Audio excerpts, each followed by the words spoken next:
My arms were zip-tied behind my back when I realized Amanda had set me up. The night air sliced into my skin as they shoved me forward, their laughter thick and mocking. Gravel crunched under my boots while a battered barn loomed ahead, lit by a single, flickering bulb swinging from a wire. Every instinct in my body screamed danger, but there was no going back. Two men, both built like steroid commercials, flanked me like bouncers escorting out last night's trash. My heart jackhammered in my chest, but my mind stayed razor sharp. This wasn't random. This wasn't a mistake. This was personal. Earlier that day, Amanda had been all smiles, wearing that fake sweetness she put on like cheap perfume when she wanted something. "Don't forget to pick up the dry cleaning, babe," she had said, kissing me lightly, too lightly. Her lips barely brushed mine, more obligation than affection. I should have known. God, I should have known. It started about 3 months ago. Amanda's girls' nights turned into entire weekends. She began dressing like she was auditioning for music videos, not for dinner with friends. And then there were the gym sessions, hours at a time, coming home drenched, glowing in a way no treadmill could explain. She even started locking her phone, glancing over her shoulder when she texted. At first, I told myself it was nothing. We all need hobbies, right? Maybe she was just trying to get healthier. But then came the second phone, hidden in her purse under a layer of old receipts. Burner phone. No contacts saved under names, just emojis. And one emoji kept showing up, the flexed bicep. Now, as I was forced through the barn doors, the pieces fit together with sickening clarity. Amanda wasn't just cheating. She was orchestrating this whole nightmare. My mind reeled, flashing back to every lie she fed me. Every, "I'm working late." Every, "It's just the girls." Every forced smile at dinner. Every cold shoulder in bed. The barn stank of oil, sweat, and something else, something metallic and sharp, like old blood. I stumbled forward into a clearing where a battered wooden table stood, a thick stack of papers weighed down by a heavy black pen. One of the goons slammed me into a chair, yanking the bag off my head. "Welcome to the negotiation table, Mr. Thompson," the taller one sneered, his arms the size of my thighs. His breath reeked of stale beer and bad decisions. The other guy, a meathead with a buzz cut and a tribal tattoo creeping up his neck, pulled out a sheet of paper and smoothed it on the table. "You're gonna sign," he said. "Simple. Sign it, and you walk out." "Don't sign." He trailed off, flashing a sick grin that made the blood in my veins run cold. I squinted at the paper. The words swam for a moment, but then they snapped into focus, voluntary agreement to refrain from divorce proceedings. A laugh bubbled up inside me, almost hysterical. They kidnapped me to make sure I stayed married to Amanda. As if chaining me legally would undo the filth she had rolled herself in. My jaw tightened. I didn't say a word. I just stared at them, memorizing every detail of the lazy gleam in their eyes, the casual menace in their postures, the stupid confidence that they could break me down. They didn't realize I was already broken.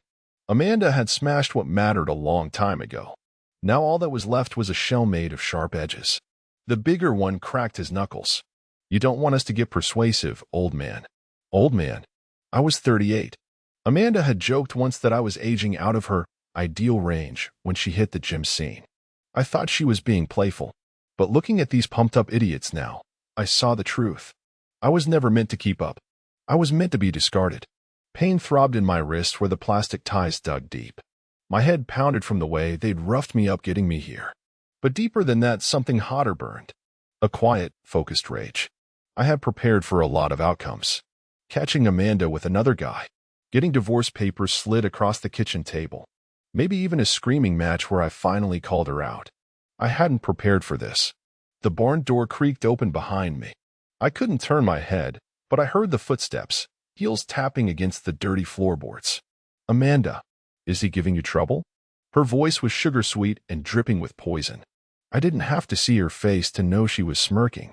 She came around in front of me, crouched to my level, and ran a perfectly manicured nail down the side of my face. I flinched away, disgusted. "You used to be smarter than this, Greg," she said, sighing like I had disappointed her. "You should have just signed the prenup back when you had the chance. Now, you're going to do things my way." I said nothing. Let her talk. Let her dig her own grave. She leaned in close, her breath sweet with wine. "Think about it, baby. You sign, we stay married, I get my lifestyle, and you get to live. Or, she clicked her tongue. Well, you'll find out. The two muscleheads laughed. Loud, stupid, confident. They had no idea. Because somewhere out in that night, hidden just beyond the tree line, wheels were already turning. Plans already set in motion. Amanda thought this was the end of my road. She had no clue it was just the start of hers. And I was going to make sure every single one of them regretted ever thinking I was the one caught in this trap. Amanda straightened up, brushing imaginary dust from her designer jeans, looking down at me like I was a broken tool she no longer needed but couldn't quite throw away without getting her hands dirty. Her two hired muscleheads loomed at either side, cracking their knuckles, exchanging cocky smirks, completely convinced they had everything under control. I didn't move, didn't speak, just watched. That alone seemed to annoy her. Amanda hated when she wasn't the one steering the conversation. She clicked her tongue and stepped back, folding her arms, signaling the men to proceed. The bigger one grabbed the pen and held it out to me. Sign the papers, old man. His voice rumbled through the empty barn like a threat barely disguised as a suggestion. You don't want to find out what happens if you don't. I kept my face blank, but inside my mind was racing, calculating every second. I could feel the night pressing in around us, heavy and electric, like the air before a thunderstorm. Every instinct in me screamed that tonight was pivotal, the night that would either break me or set something terrible in motion. The second thug, the one with the tribal tattoo strangling his neck, yanked a knife from his belt and dragged it across the table with a slow, deliberate screech, gouging a deep line into the wood. That's your warning, he said, voice dripping menace. Next one goes across your face. Amanda watched it all, completely unfazed. In fact, she looked almost bored. It hit me then. This wasn't Amanda's first time doing something like this. This wasn't some rash moment of passion. She'd planned this, step by step, smile by smile, lie by lie, setting me up while pretending everything was fine, stacking the deck in her favor. Sure she'd walk away clean, richer, untouchable. The anger that boiled up inside me was volcanic. But I kept my breathing steady, kept my body loose, calm. Every second I gave them the illusion that they were in control brought me one step closer to the moment they lost everything. You really think you're going to scare me into signing? I said finally, my voice steady low. You think this is going to work out for you? Amanda laughed, loud, fake, high-pitched, and tossed her hair like a high school mean girl. Oh, Greg, it's already working out for me. You're here, aren't you? You're tied up like a little Christmas present. And when you sign, we both walk away winners. You keep your heart beating, and I keep my lifestyle. She smirked. We both get what we want. I held her gaze, unblinking. What you want, I said quietly, is built on a house of lies. And that house is about to burn down. She rolled her eyes, turning to her goons. Enough of this tough guy crap. Get his hand free so he can sign. He wants to play hero? Fine. Let's see how long that lasts. The bigger man leaned over me, fumbling for his knife to cut the zip tie. His breath smelled like cheap beer and sweat, close enough to make my stomach turn. That's when I caught it. The tiny blinking light across the barn, tucked high into the rafters. A camera, hidden, watching, recording every second. I almost smiled. Almost. Instead, I slumped my shoulders, let them think they were winning. All right, I said, letting my voice shake just a little. All right, I'll sign. Amanda beamed, stepping forward like she couldn't wait to gloat. She plucked the pen from the table and shoved it into my hand the moment the thug finished slicing the zip tie loose. My wrist burned, blood rushing back into my hand in hot, painful waves. I shook it out, glancing again. The blinking light was steady now. Watching. Recording. Good. I reached for the paper slowly, deliberately, letting my hand hover over the signature line. Amanda leaned in, eager. There we go. See, Greg?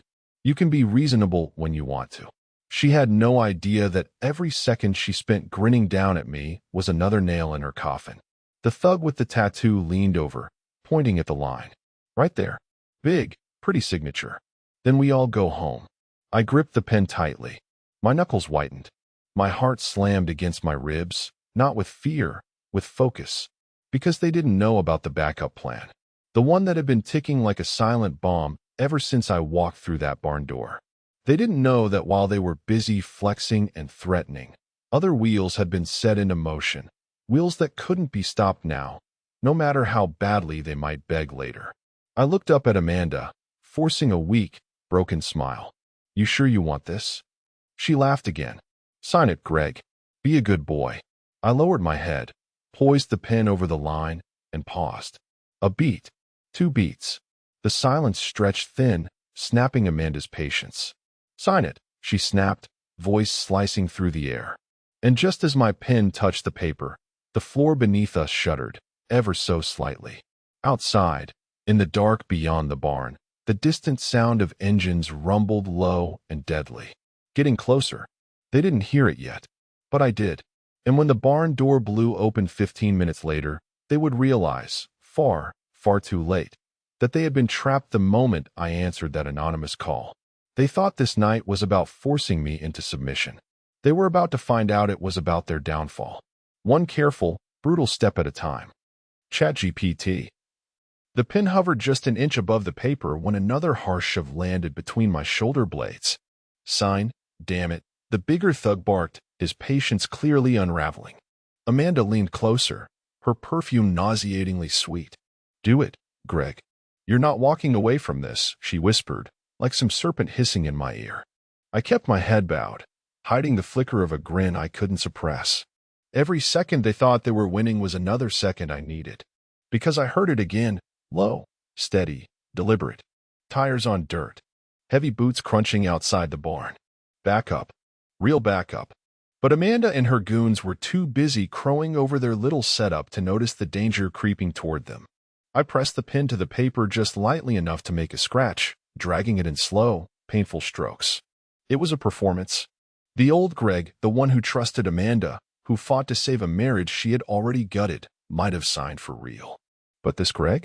He was just buying time. Suddenly, Amanda snatched the pen from my hand, furious.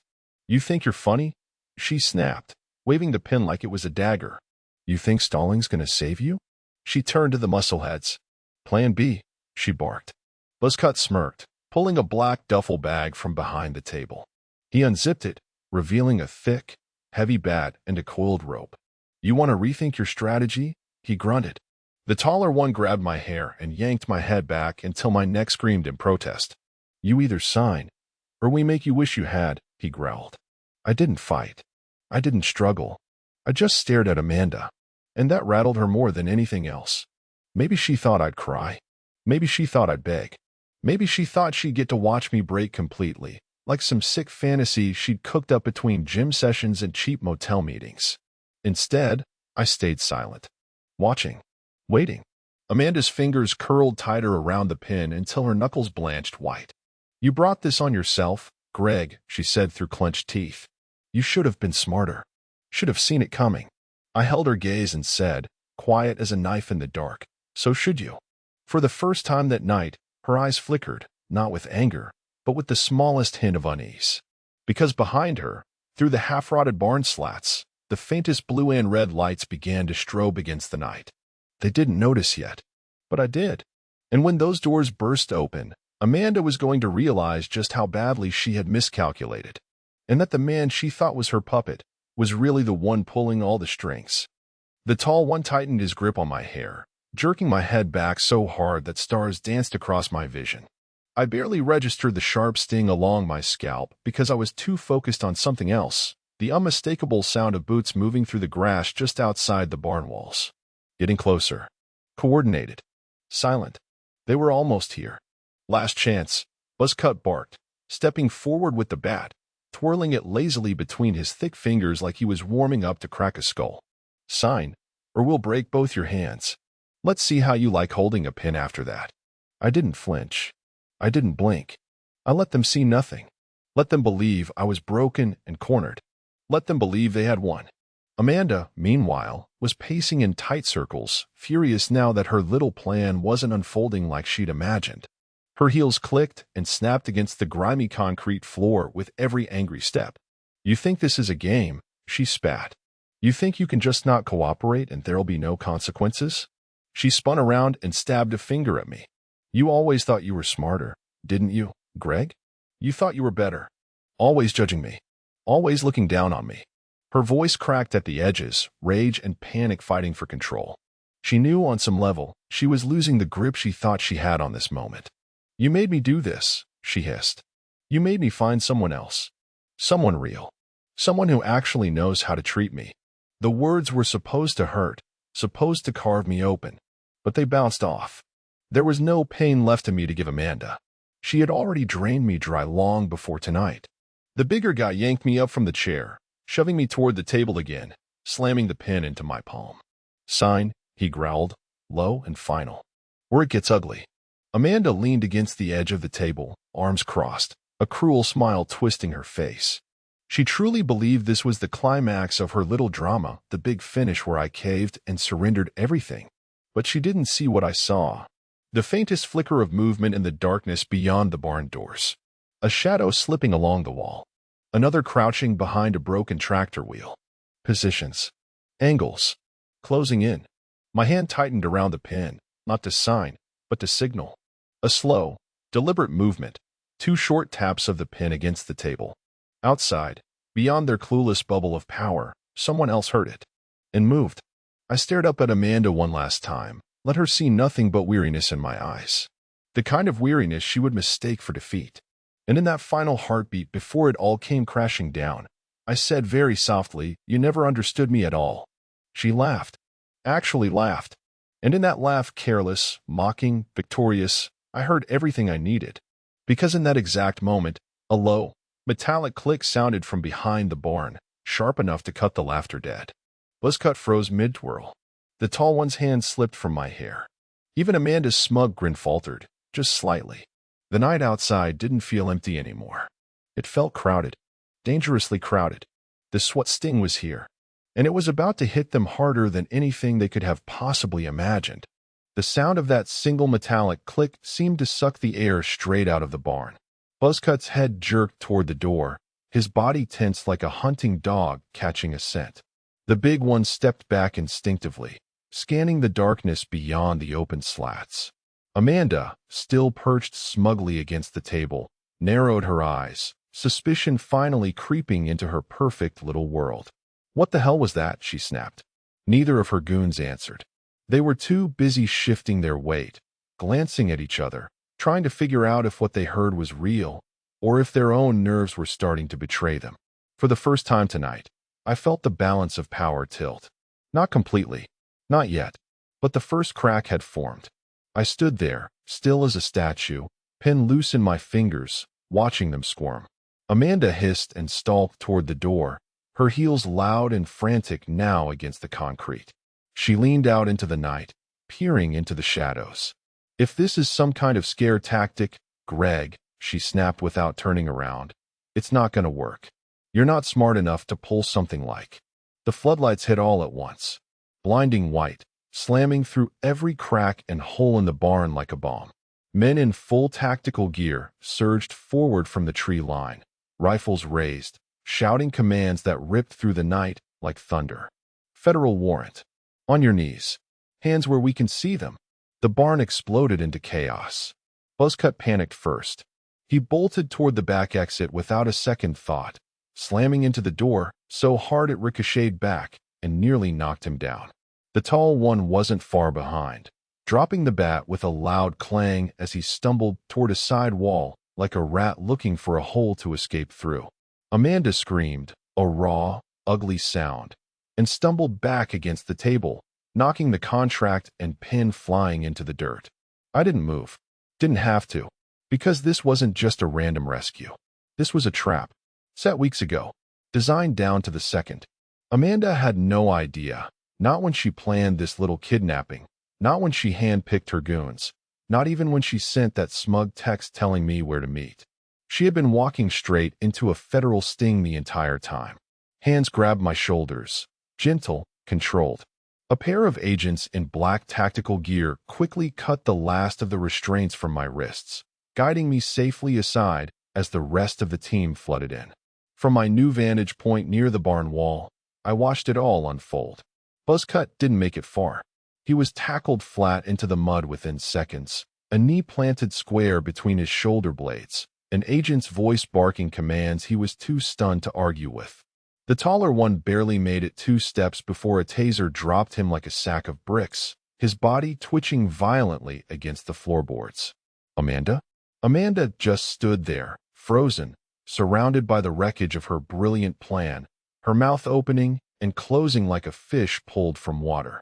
She looked so much smaller now, so much weaker. The queen of nothing. An agent marched toward her, cuffs ready. "Don't you touch me," she shrieked, backing away, slipping in the dirt, one heel snapping clean off her expensive shoe. "This is a mistake. You don't know who I am. I'm the victim here." She pointed at me, wild, desperate.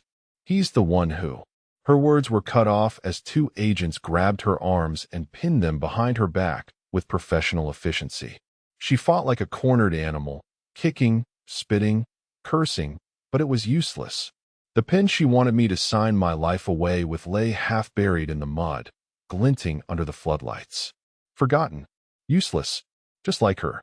As they dragged Amanda toward the waiting vans, her eyes found mine through the chaos. And for the first time all night, she understood. She wasn't the spider in the center of the web. She was the prey. And the trap had snapped shut. Tight. Final. Unforgiving. They dragged Amanda past me, her wrists bound, her expensive blouse streaked with dirt, her face contorted with a rage so pure it almost looked like fear. She twisted in their grip, spitting curses like venom, every word slicing the cold night air. "You think you've won, Greg?" she screamed, her voice cracking under the weight of her own collapse. "You think this is over?" I didn't flinch. I didn't blink. I just watched her being hauled away, her screams growing fainter with every step. The agents moved methodically, snapping restraints onto the muscle heads, who now lay sprawled in the mud like broken toys. One of them, Buzzcut, tried to lift his head, mumbling something about not knowing it was serious, but was swiftly silenced with a boot between the shoulder blades. The tactical team swept the barn like clockwork, clearing every corner, documenting every trace of the attempted extortion. One agent bagged the duffel bag, another tagged the so-called contract as evidence. Flashbulbs popped as they photographed the scene. The broken chair, the bat, the knife still lying on the floor, glinting under the harsh lights. It was over, or at least it looked over. But standing there, breathing in the damp night air that still smelled faintly of sweat and fear, I knew better. Amanda wasn't the type to go quietly. She wasn't built for acceptance. She would claw and tear and destroy anything in reach before she'd accept defeat. And she had one last card to play. Agent Morales, a tall man with graying hair and sharp eyes, approached me, his face unreadable. "You all right, Thompson?" he asked, voice clipped efficient. I flexed my wrists, still feeling the ghost of the plastic ties burning into my skin. "I've been worse," I said simply. He nodded once. "We'll need a full statement. Tonight, if possible. Lock it down while it's still fresh." "No problem," I replied, my voice steady. Behind Morales, another agent led Amanda toward one of the black SUVs. She jerked her head toward me, her hair wild, her makeup streaked from tears she probably didn't even realize she was shedding. "You think you're clever?" she howled. "You're gonna pay for this, Greg. I swear to God, you're gonna regret this." Her voice cracked into something feral, something almost inhuman. "You set me up," she shrieked, kicking at the gravel as they pushed her into the back seat. "You lied. You lied just like you always did." I turned slightly, locking eyes with her one final time before they slammed the door. "You should have known," I said under my breath, too low for her to hear. "You taught me how to lie." The door thudded shut, cutting off her rage, her screams muffled now by layers of steel and bulletproof glass. And just like that, Amanda Lawson Thompson, my wife of 8 years, the woman who once promised me forever, disappeared into the night under federal custody. For the first time in months, maybe longer, I let out a slow breath. It should have felt like relief. It didn't. Because standing there under the burning floodlights, among agents and flashing cameras and ruined lives, a heavy, gnawing sensation crept up my spine. This wasn't the end. Amanda wouldn't take this lying down. She wouldn't just roll over in a jail cell and accept that the game was over. No, she would find a way to make it worse. And judging by the way Agent Morales suddenly stiffened, listening to something coming through his earpiece, that worse was already on its way. "Greg," Morales said sharply, his professional calm slipping just slightly. "You need to come with me. Now." I frowned. "Why?" He didn't answer. He just grabbed my arm and pulled me toward the line of SUVs as agents began moving faster, barking orders into radios, hands going to weapons. Something had changed. Something big. And whatever it was, Amanda wasn't finished playing games. Not by a long shot. Morales shoved open the SUV door and practically threw me inside. No words, no explanations, just grim urgency written all over his face. The moment I hit the seat, another agent slammed the door behind me. The locks clicked, sealing me in. Through the tinted glass, I could see the barn shrinking behind us as Morales jumped into the driver's seat and tore the vehicle down the dirt path, headlights carving a frantic path through the trees. "What the hell is going on?" I barked, my heart hammering again, the momentary sense of victory already evaporating into a fresh wave of adrenaline. Morales kept his eyes locked on the road, jaw clenched so tight a vein bulged at his temple. "New intel," he snapped. "Wasn't just the two muscleheads and Amanda. There's another group. Backup. Arm." I sat there, stunned for a split second. Then it hit me like a gut punch. Of course Amanda wouldn't rely on just two idiots. She never put all her faith in one plan. "How armed?" I asked tightly. "Enough that we're treating this as hostile." The SUV jolted hard as Morales took a sharp turn, the tires skidding over gravel. I braced against the door, trying to think through the pounding in my skull. Backup. Real backup. Probably waiting just beyond the perimeter for the signal Amanda never got the chance to give. And now that she was in cuffs, they were going to assume the worst and act accordingly. "She set this whole thing up to be messy," Morales muttered under his breath. "Even if you cooperated, they were supposed to come in, create chaos, clean house." I stared at the side mirror. Shapes darted in and out of the trees behind us, small, fast. Not agents. Something else. "They're following," I said. Morales didn't even glance. "I know." The radio crackled to life. Another agent's voice, clipped and urgent. "Units 2 and 4 under fire. Repeat, under fire. Requesting immediate backup. Coordinates inbound." A different voice broke in, this one the SWAT team leader. "Possible attempt to intercept target. Move to secondary extraction." Morales punched the accelerator, the SUV roaring in response. We tore down the winding back roads, every bump jarring my spine, every shadow at the edge of the headlights a possible ambush. I didn't need to ask who the target was. It was me. And Amanda's friends, whoever the hell they were, weren't just coming to clean up loose ends. They were coming to bury them. In the distance, the faint glow of town lights flickered beyond the tree line, a reminder that civilization was close, but not close enough to save us if they caught up before then. "They underestimated you," Morales said, his voice low and grim. "But you underestimated her too." I let the words sink in, my fists tightening against my thighs. Amanda hadn't just been planning a divorce dodge. She had been planning a war. And if Morales didn't get us to safety soon, I wasn't going to have to worry about courts, settlements, or alimony. I was going to have to worry about surviving the next 10 minutes. Because Amanda's world, the one I thought I knew, the one I had been so desperate to salvage, was a hell of a lot darker and deadlier than I had ever imagined. The SUV rocketed through the narrow backroads, engine howling as Morales gritted his teeth and wrestled the wheel. Every turn sent gravel spraying into the darkness, every jolt hammering through my spine and rattling my ribs. Outside, the woods blurred past, an endless wall of black trunks and whipping branches. But somewhere in that darkness, I knew they were there, hunting us, closing in. The radio on the dashboard crackled again, distorted under the engine's roar. "Intercept teams pinned down near Sector 4, requesting reinforcements, multiple hostiles, heavily armed." My mouth was dry as sandpaper. The taste of adrenaline flooded my tongue, metallic and bitter. I twisted to glance through the rear window. 2 vehicles. SUVs, dark and wide, barreling after us without headlights, nothing but shadows against the night. Moving fast. They're gaining, I said, forcing my voice steady. Morales gave a tight nod. Secondary extractions 5 minutes out. We just have to hold. 5 minutes. It sounded like a lifetime. The SUV's suspension bucked violently as Morales tore onto an abandoned service road. Trees closed in so tight the branches screeched along the sides, clawing at the metal. Morales fought the wheel, trying to keep us upright. A loud crack split the night. Something slammed into the rear windshield, not a branch. Gunfire. Hang on. Morales barked. He jerked the SUV hard left, sending the whole vehicle sliding sideways.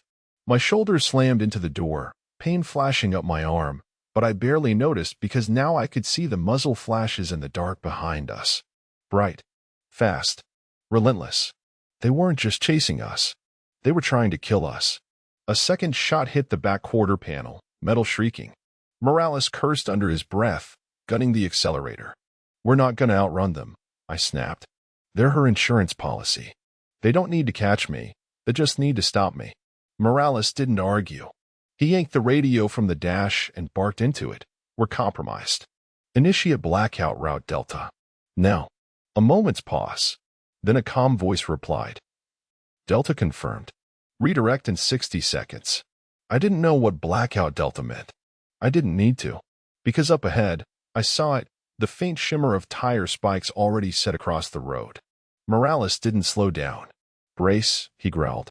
I grabbed the seatbelt with both hands and ducked low as the SUV hit the spikes at full speed. Tires exploded with a deafening bang, rubber shredding under us. The vehicle fishtailed wildly, spinning once, twice, then slammed to a stop sideways across the road. For a second, everything was silent except the ticking of the engine. Then Morales moved. He threw the door open, dragging me with him into the shadows at the roadside. Go. Go. Go. We bolted into the woods as the two pursuing SUVs screeched to a halt behind our wreck. Doors burst open. Figures spilled out, shouting to each other, weapons drawn. And in that chaos, I finally saw them clearly, not just gym rats with tempers. Not just Amanda's boy toys. Mercenaries. Hardened, tactical, efficient. And they were hunting me like prey. Morales shoved me behind a down tree, crouching low, pistol drawn. Stay down, he hissed. Move only when I move. Understand? I nodded, blood pounding in my ears. The mercenaries fanned out, sweeping the woods with flashlights and laser sights, methodical and ruthless. Every step they took crushed leaves and snapped branches underfoot, drawing closer, tighter, a noose closing around my throat. Amanda hadn't just wanted to ruin me. She wanted to erase me. And if Morales and I didn't move fast and perfectly, I wasn't going to live long enough to watch her kingdom burn. We crouched there in the pitch-black woods, barely breathing, as the mercenaries advanced, 5, maybe 6 of them, weaving between the trees, methodical, deadly. Their flashlights swept in wide arcs, carving blinding slices through the dark. Each beam felt like a scalpel sliding inches from my skin. Morales tapped my shoulder twice, a signal. Move. We low-crawled through the thick underbrush, every leaf and twig a betrayal waiting to snap under our weight. My heart battered against my ribs, each beat loud enough, I was sure, to give us away. Above the tree lean, flashes of red and blue light still flickered distantly from the barn. But here it was pure chaos. Pure survival. Somewhere behind us, one of the mercenaries barked an order. Another answered with a sharp whistle. They were coordinating. Hurting. They weren't just searching blindly, they were driving us somewhere. I gritted my teeth against a branch scraping my face as we crawled deeper into the trees. The pain was nothing. Staying alive was everything. Up ahead, Morales halted near a rocky outcrop. He pointed. An old drainage tunnel, half collapsed, just wide enough to squeeze through. Without hesitating, we slipped inside, the wet, cold concrete chilling my skin instantly. The smell was awful, rot and stagnant water, but it wrapped us in darkness, hiding us as footsteps pounded past the entrance. Morales pressed a finger to his lips, eyes burning in the faint light seeping through the cracks. We waited. 10 seconds. 20. 30. The footsteps moved away, fading into the trees. I finally exhaled, muscles screaming from holding still so long. How far to extraction? I whispered. Morales checked his watch, his voice almost silent. 2 minutes east. Across open ground. I bit back a curse. Open ground was a death sentence if they spotted us. But staying here? That was slower death. We crawled out, slower this time. Every muscle in my body braced for the burst of gunfire that never came. The forest thinned ahead, an old utility clearing. Maybe 50 yards across, bordered by dense trees. In the center, almost invisible without the faint glow of a moon, an unmarked black SUV idling silently. Our ride. Salvation. I looked at Morales. He gave a single nod. Go. We broke into a sprint, boots hammering the frozen ground, lungs burning, the clearing yawning before us like a battlefield. The SUV's driver flung the rear doors open, waving frantically. 30 yards. 20. The first shot cracked through the air behind us. I ducked instinctively, legs pumping harder. Another shot whined past my ear, so close I felt the air split around it. Morales spun mid-run, raising his weapon. He fired twice, controlled bursts, and somewhere behind us came a sharp grunt and the heavy thud of a body hitting dirt. We didn't stop. Couldn't. The SUV loomed larger now. 10 yards. 5. I dove headfirst into the back seat, Morales right behind me. The doors slammed shut and the driver hit the gas.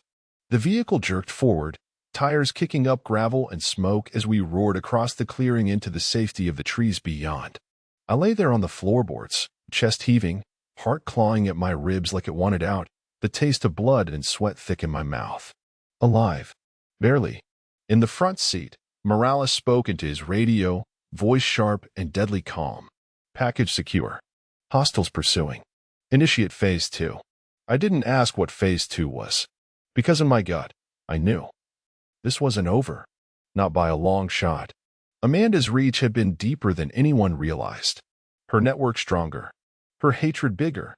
And if I wanted to truly be free, if I wanted to destroy the monster she had become, I was going to have to go deeper than I ever had before.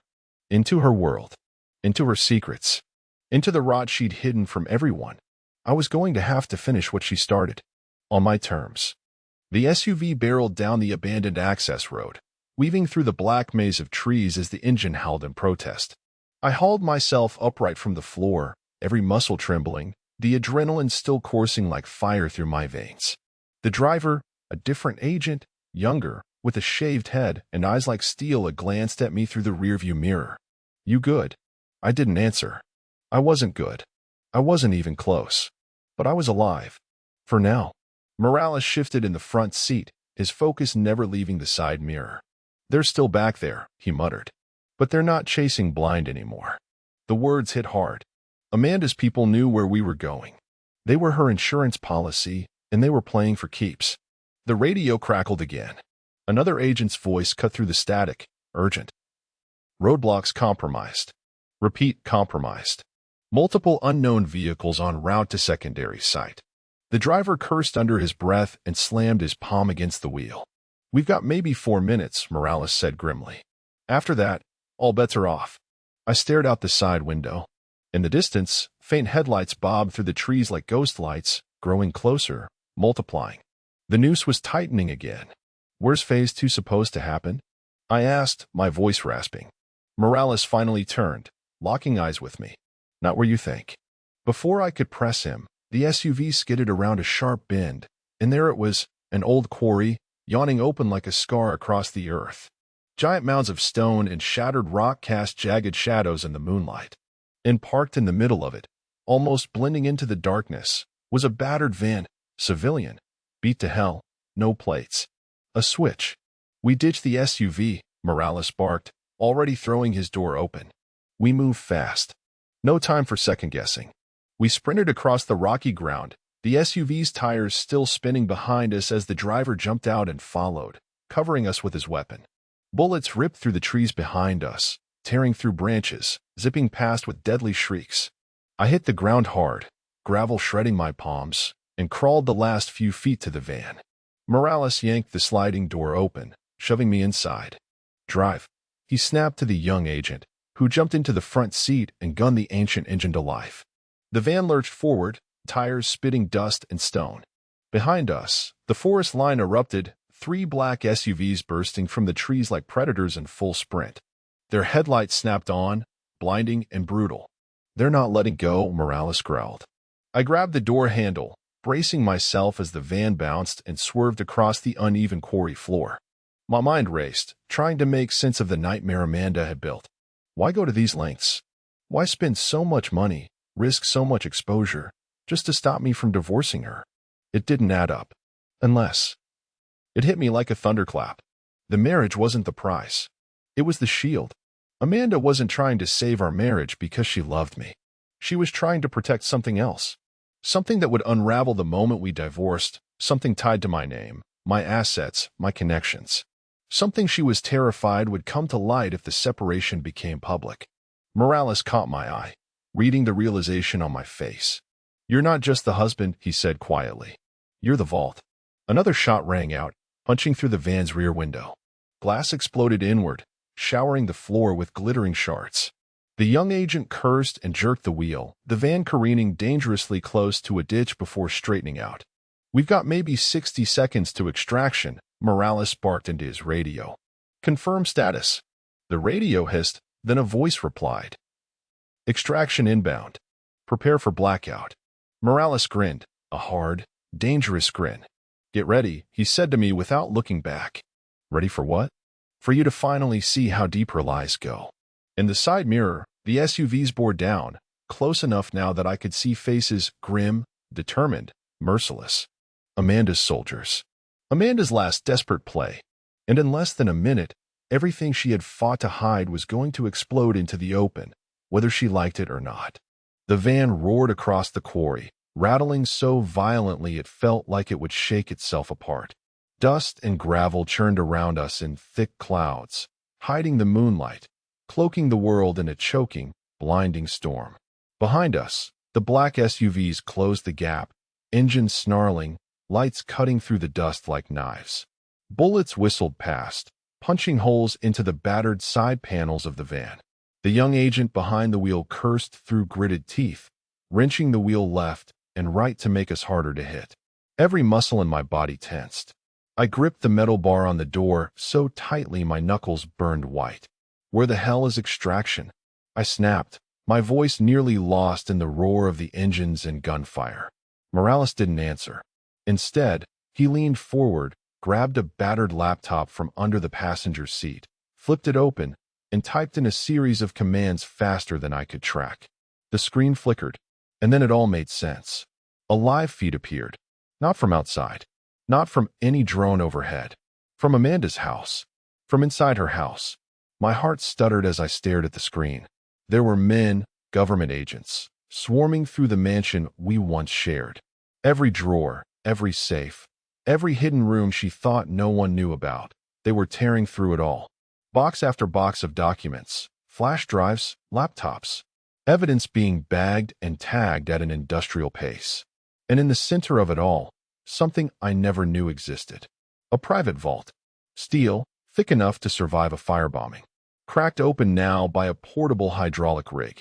Inside it, stacks of cash, passports under different names, untraceable credit cards, and folders, thick ones, labeled with words that made my stomach twist. Offshore accounts, bribery ledgers, asset transfers, false identities.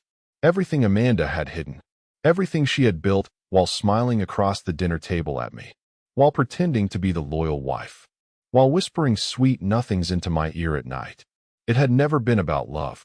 It had always been about the cover. Me. I had been the shield. The respectable husband. The alibi. The perfect camouflage for her criminal empire quietly rotting underneath our life together. And if I had divorced her? If I had pulled back the curtain? It all would have come crashing down. That's why she sent the mercenaries. That's why she staged the kidnapping. It was never about saving the marriage. It was about saving herself. I tore my eyes away from the screen just in time to see the extraction team. 2 black helicopters, low and fast, slicing through the darkness like sharks cutting through water. One banked sharply overhead, hovering over the quarry's edge, throwing up another blinding storm of dust. The young agent veered the van toward them at full speed. Behind us, the SUVs gave chase, reckless now, desperate to stop us before we reached safety. Morales threw the side door open. "Get ready," he barked. Ropes dropped from the chopper, agents rappelling down with mechanical precision, rifles pointed at the approaching threat. They moved like shadows, silent, deadly, absolute. The van skidded to a halt in a cloud of dust so thick it blinded me. Morales shoved me toward the door. "Go, Thompson. Move." Hands grabbed me, hauling me out of the van toward the chopper. My boots skidded across the rocks as I stumbled forward. Shots cracked around us, but the agents didn't flinch. They laid down a wall of return fire that pinned Amanda's mercenaries behind their vehicles. Someone strapped a harness over me, clipped me to a line. Morales shouted something I couldn't hear over the chaos. Then the winch engaged, and I was yanked into the air, the quarry floor dropping away beneath my boots. For a brief, dizzying moment, I dangled in the open night sky, spinning slowly as the chopper lifted me higher. And from up there, I could see it all.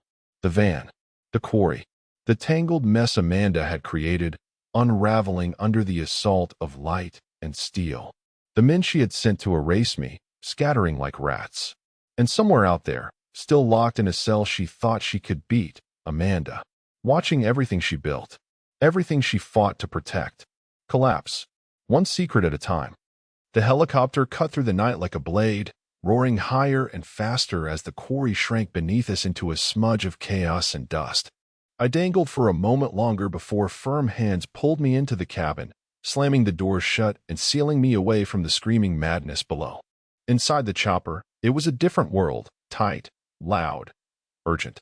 Morales strapped me into his seat, his face grim and lined with sweat. Across from me, another agent handed over a headset. I fumbled it on just as the pilot's voice cracked through. Secondary extraction complete. Primary asset secure. Proceeding to black site echo. Black site. I knew enough to realize that wasn't just a hospital or a local safe house. It meant this nightmare was bigger than anyone had admitted. Bigger than Amanda. Bigger than me. Morales leaned close, his voice low in my ear. "We're taking you somewhere she can't reach. Somewhere no court order, no hired gun, no crooked lawyer can find you." I nodded numbly, still processing everything: the house raid, the secret vault, the mercenaries chasing us through the woods like wild dogs.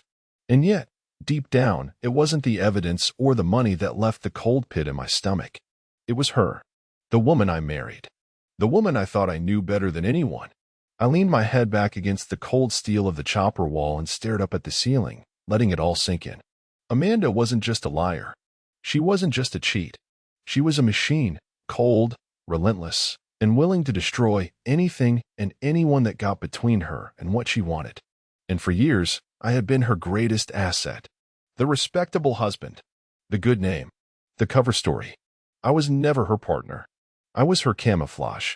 And when I finally stopped playing the part, when I became a liability, she moved to eliminate me without a second thought.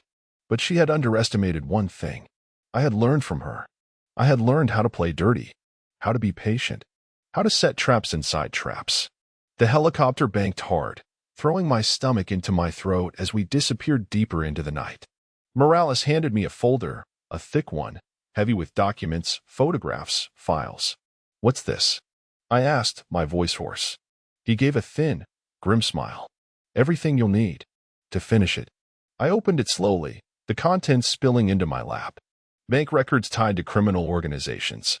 Proof of offshore laundering. Surveillance photos, Amanda laughing with men I didn't recognize, men whose names were tied to some of the nastiest crimes you could imagine. And at the very back, a plain white sheet of paper with one line typed across the middle. "Primary asset authorized for operational immunity." I blinked at it, stunned. "You're free, Greg," Morales said. "You do this right, bring it all down, and you walk away clean. No charges. No ties. New name if you want it." I stared at him, heart hammering again. Freedom. Not just from Amanda. Not just from this nightmare. From everything. The chopper sliced forward through the clouds, carrying me into a future Amanda would never control again. No more fake smiles. No more pretending. No more being the shield for someone else's lies.